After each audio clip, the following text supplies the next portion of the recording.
हाँ, एक मुबारक हुसैन नाम के बंदे का एक्सीडेंट हुआ था, तो उसको एसएचओ साहब की गाड़ी से यहाँ लाया गया था और जो कि यहाँ पे मृत अवस्था में ही लाया गया है।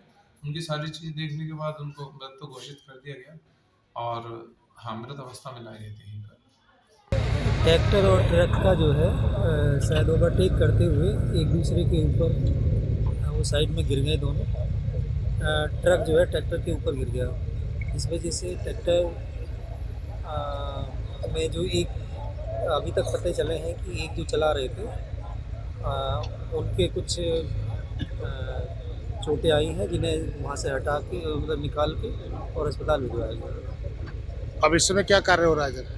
इस समय जो ट्रैक्टर और ट्रक है, इन्हें दोनों को हाइड्रा की मदद से निकाल के बाहर कराया जा रहा है और रास्ता जो है और जो गाड़ी थी उसे चालू किया। कैसे हुआ एक्सीडेंट ये? एक्सीडेंट इनका ये ट्रैक्टर चलाते हैं अपना ही और कंप्यूटर मांझा चलाते हैं और ये अपने ही खेत से काम करके आ रहे थे अपने खेत का और कोकावास में घुसते ही मतलब इस साइड और इस साइड दोनों खंदी है, उसमें पानी भरा हुआ काफ़ी समय से और ट्रैक्टर लेके जा रहे थे तो पीछे से ट्रक आया।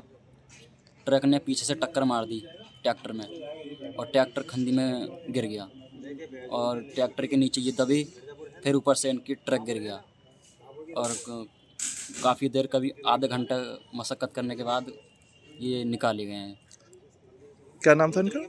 इनका नाम मुबारक। कहाँ के रहने वाले हैं? ये हमारे चाचा ही हैं, नवादा की रहने वाली हैं। पहले बोनपुर रहते फिर नवादा आ गए हैं। अच्छा, और किसी के चोट लगी क्या? किसी के? ना, और कोई नहीं था।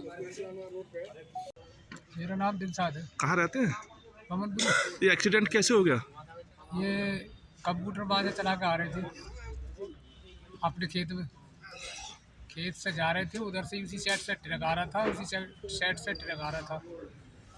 उसकी ट्रक वाले ही साइड लगी, ट्रैक्टर खंडी में पलट गया। ट्रैक्टर के ऊपर ही ट्रक गिरा, उसमें दब गए। आधा पौन घंटे में बाहर निकल के आए। अच्छा, किस जगह पे हुआ ये एक्सीडेंट? कोकावास हुआ था। कोकावास गाँव में हुआ था क्या? हाँ, पाकिस्तान के सामने थे। और किसी की चोट आई है क्या? ना, यही अकेले थे। इनका नाम क्या? मुबारक। संभल से फजल अहमद के साथ सतीश सिंह की रिपोर्ट, एक्सप्रेस न्यूज।